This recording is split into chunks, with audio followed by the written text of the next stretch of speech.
Mesdames, Messieurs, amis internautes, bienvenue à ce 50e numéro du Canari du Web africain, votre magazine qui vous propose de revenir sur les meilleurs moments de l'actualité africaine sur la toile. Tout de suite, sommaire. Cette semaine, dans le Canari du Web africain, visite officielle du président de la République du Niger à Berlin. Énergie renouvelable, le Burkina Faso initie sa première centrale solaire. Plus de 30 kg de cocaïne d'une valeur de 840 millions de francs CFA saisis au port d'Abidjan.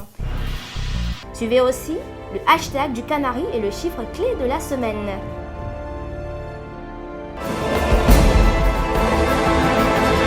Le chef de l'État du Niger, son Excellence Mahamadou Issoufou, a séjourné la semaine dernière à Berlin, en République fédérale d'Allemagne. Le président du Niger a eu le vendredi 17 juin dernier un entretien en tête-à-tête avec la chancelière allemande Angela Merkel. La coopération entre les deux pays était au menu des échanges. Le ministre de l'Énergie, des Mines et des Carrières, Alpha Omar Dissa, a lancé officiellement les travaux de construction de la centrale solaire voltaïque le jeudi 16 juin dernier à Zagtouli, localité située à l'ouest de Ouagadougou. D'une capacité de 33 MW crête, cette centrale renforcera la fourniture en électricité au bénéfice des Burkinabés. Première du genre au Burkina Faso, la construction de cette centrale solaire, selon le ministre Dissa, entre dans la droite vision et l'option prise par les plus hautes autorités du pays dans le plan national de développement économique et social. Le projet de construction de la centrale solaire photovoltaïque de Zagtouli, pour lui, constitue une première expérience de cette taille en matière de diversification des sources de production de l'énergie au pays des hommes intègres. La Banque ouest-africaine de développement, la BOAD, a réalisé sur le marché financier international un emprunt obligataire de 750 millions de dollars en avril dernier. L'émission porte sur une maturité de 5 ans avec un coupon de 5,50% par an. Son rendement est estimé à 5,75%, correspondant à un taux en euros de 3,83% à l'issue d'une opération de devise que la BOAD a effectuée afin de se prémunir contre les risques de change. Le ministre ivoirien auprès du Premier ministre chargé de l'économie et des finances, Adama Kone, a reçu jeudi dernier à son cabinet une délégation d'hommes d'affaires qui accompagnait le président indien qui a séjourné en Côte d'Ivoire dans le cadre d'une visite officielle du 14 au 16 juin dernier. Le ministre Adama Kone a présenté à ses hôtes du moment les opportunités prioritaires dont ils pourraient profiter en terre ivoirienne. Il leur a donc demandé de prendre leur part dans le financement du programme national de développement PND 2016-2020 qui attend beaucoup du secteur privé. La Côte d'Ivoire vous tend les bras, elle a pris toutes les dispositions pour vous accueillir, faciliter et sécuriser vos investissements, a dit le ministre Adama Kone. Les 8e Jeux de la francophonie se tiendront en Côte d'Ivoire du 21 au 30 juillet 2017. Pour faire le point des préparatifs, Abidjan.net a rencontré le directeur général du comité national, M. Yao Alla. La francophonie est une organisation gouvernementale qui regroupe près de 80 États et gouvernements au sein de cette structure.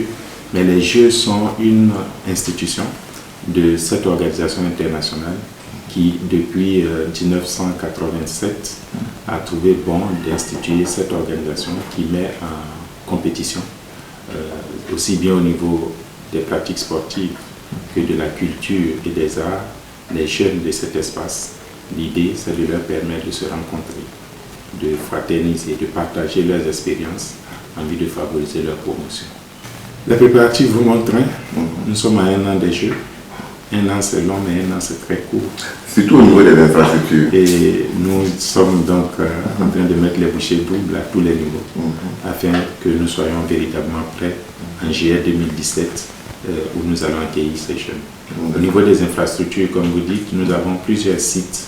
Et je voulais rappeler qu'en 2012, au moment où la Côte d'Ivoire prenait l'initiative de ces Jeux, l'objectif était de remettre à niveau les différentes infrastructures sportives et culturelles afin de leur donner la dimension internationale et que nous puissions accueillir assez régulièrement dans notre pays les événements, aussi bien culturels que sportifs.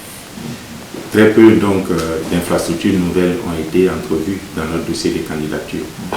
Donc nous sommes en train de réhabiliter ces infrastructures, au nombre desquelles on peut citer le stade Fouette-Boigny qui va accueillir la cérémonie d'ouverture des compétitions d'athlétisme et du football, le palais de la culture qui va accueillir un grand nombre d'événements, d'activités sur le plan culturel, en termes de chansons, de danse, ainsi de suite, et le palais des sports qui va être le siège pratiquement de l'ensemble des activités sportives.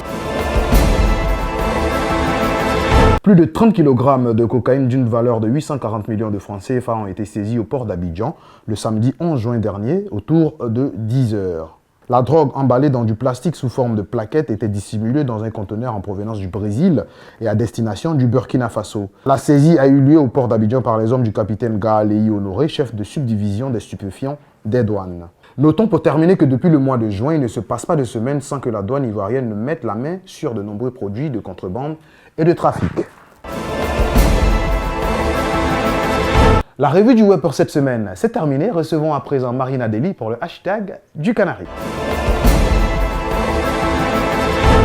Esther Memel, c'est le nom de la nouvelle reine de beauté ivoirienne. Le concours Miss Côte d'Ivoire 2016 s'est tenu sur les bords de la lagune Ébrié au soir du 4 juin 2016.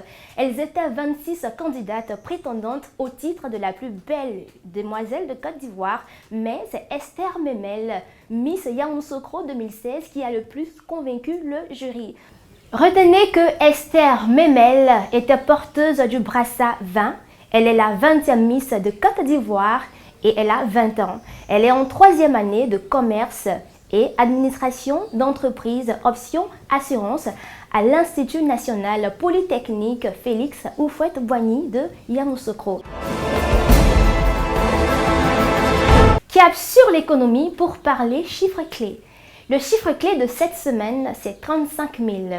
3 semaines après le début du remboursement du trop perçu sur le coût de l'électricité, la compagnie ivoirienne d'électricité CIE dénombre 35 000 personnes qui se sont présentées à ses guichets.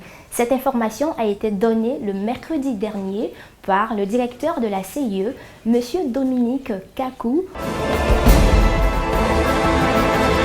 Tout homme est une histoire sacrée. C'est ici que nous allons refermer notre Canari du web de cette semaine.